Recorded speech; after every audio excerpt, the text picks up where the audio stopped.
حافظم پر شد. دلم میخواد واقعا ولی گرفتن شروع کنم. میدونم از کجا، نمیدونم چه جوری، ولی میخوام کار انجام بدم.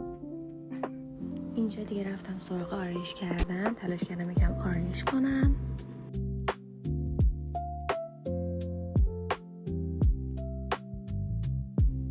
اینجا ماریجم تموم شد و سعی کردم یکم جست بگیرم و قیافه بیام که با این موها خیلی هم موافق نبودم.